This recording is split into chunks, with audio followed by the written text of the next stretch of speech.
Hello, my name is Alistair, professional software developer of plus 15 years. I go back and forth on how many years it is.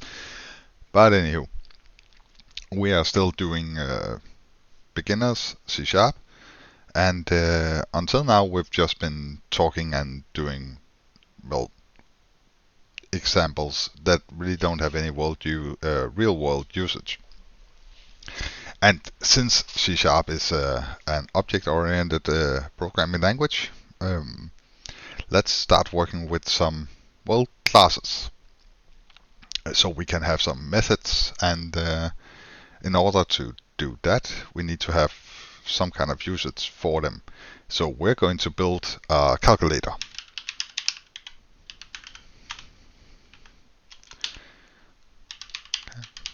Later version 1.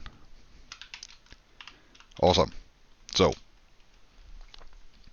what we're going to do is we're going to create a new class, and that class will have some properties, that is variables basically, and it will have some methods that we can use in our code. So let's add a new item class, and let's call that calculator.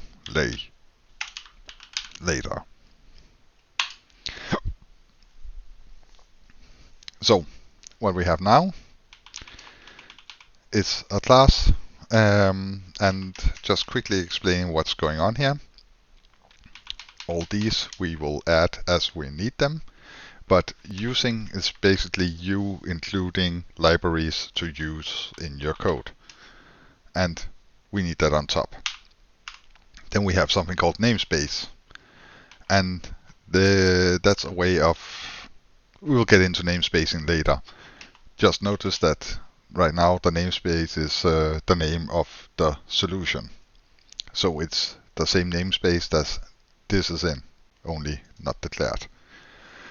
And then we have a class here, and right now it's called internal. We're going to need to change that to public, because that means that we can access this class from outside this file. It will make sense later. I will go into public. There's also something called private, there's something called protected, and so on. But for now, public class, and we're going to need some methods. So what do we want our very simple calculator to be able to do? We want it to be able to subtract and addition, I guess. Let's start with that. So we will create a new method. It will be a public method. We will call it addition. Oh, that's wrong. Very basic thing. So our methods can return something, and we need to specify what it should return. It can also be void, which means that it will do nothing. It will return nothing. It can still do stuff. We will get into that later. Right now we want return types. So since we are doing a calculator, let's return an int and call it addition. Now a method takes in parameters. It doesn't need to have one, but it takes in parameters. And in this case, since we want to put two numbers together, let's give it an int and call it number 1, and an int called number 2. There we go. It kind of completed it for us, because Visual Studio don't want us to do our own code anymore. So now we have our first method. That's pretty nifty, right? So now we need to do something with our numbers, and Visual Studio kind of showed us what we should do, but doesn't matter. Let's do this. Int return number, no, result. That's a better name. And we set result to be equal to number 1 plus number 2. And you can see we have red striped lines, and that's because since we're specifying this is an int, we must return an int. So it says not all code path return a value. We fix this by returning our result, and we're using return keyword for that. So now we have a method that adds two numbers together. So let's do the same for subtraction. Still an int. Subtraction. Int number 1 and 2. And again, Visual Studio is really helping us. But int result equals number 1 minus number 2. And we need to return the result. Great. So now we have a class with two methods on it.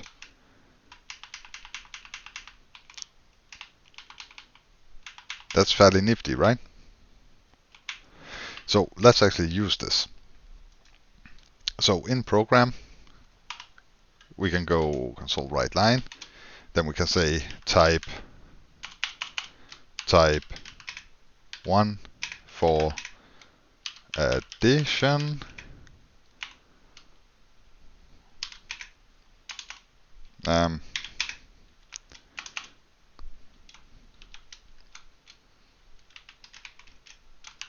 Type 2 for subtraction. There we go. And now we can do an if else, or we can do a switch. And in this case, I think switch is the right way to go. So, we need the input. Int selection equals int pass. Now this will break if we type in anything other than. No. This is wrong. Of course we don't want that. We want to read a line. So let's go like this. Console read line. There we go. And now we have a switch that we should do something with. And we put in selection. And we covered the switches in a previous video, so I'm going to go through it fairly quickly. But we have case 1,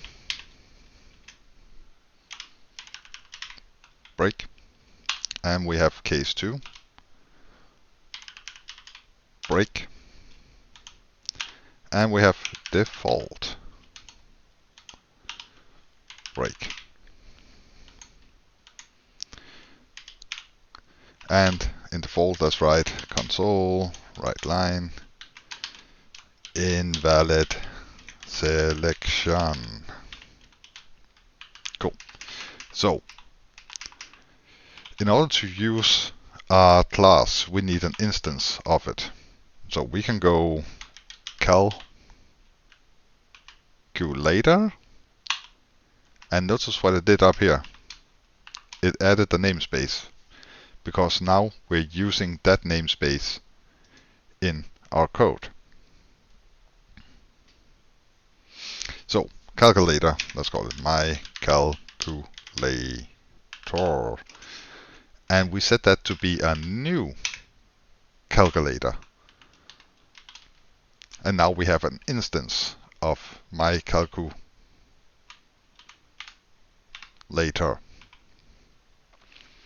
And if we go my calculator and add a point, that's not the name. Anywho, we can see our two methods, addition and subtraction.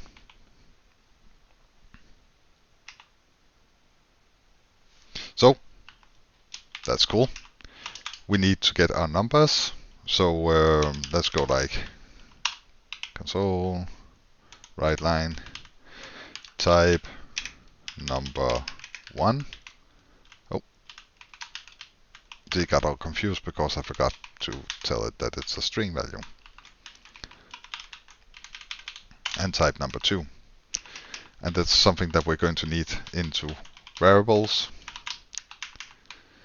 So we will rename this to number 1. And we'll rename this to number 2. So, cool. What our application does now is first it prompts us to select whether or not we want to do an addition or a subtraction. We will get that selection into an integer. Then we will ask for the first number and for the second number. Now, in here, we know that if selection is 1, we want to do addition. So we have my calculator, and we created the method addition, and we asked for the parameters number 1 and number 2. So number 1 will be our variable number 1. It's a little bad naming. I should have done it better. Actually, let's do this just so it's more visible what we're actually doing. Input number and input number. Good. So we have input number 1 and we have input number 2.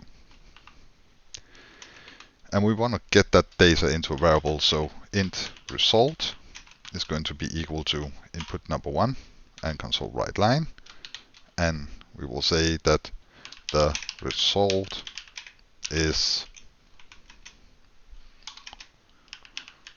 result. And now we need to do pretty much the same thing, so I'm just going to copy this line with one change, because we know that the addition result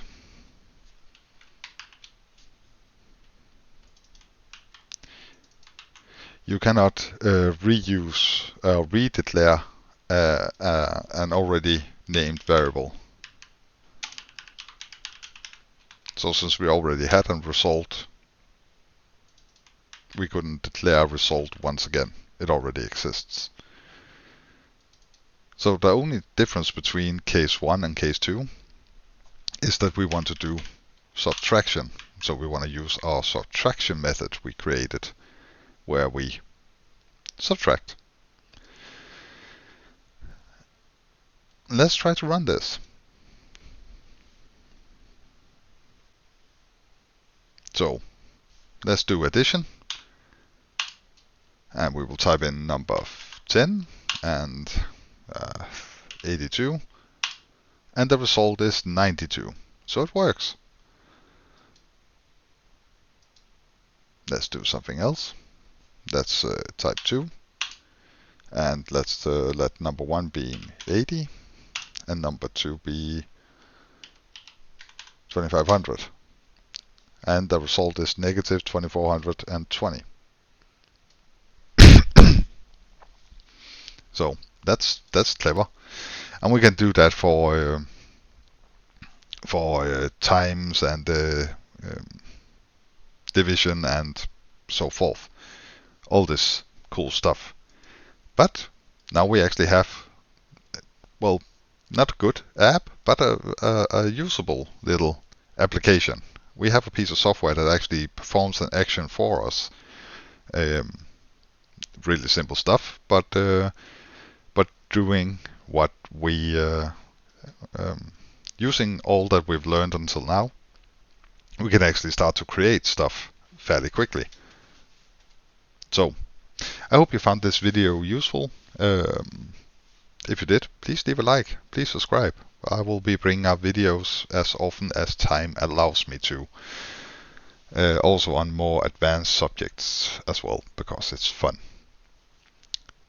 Yes, enjoy your day. Bye.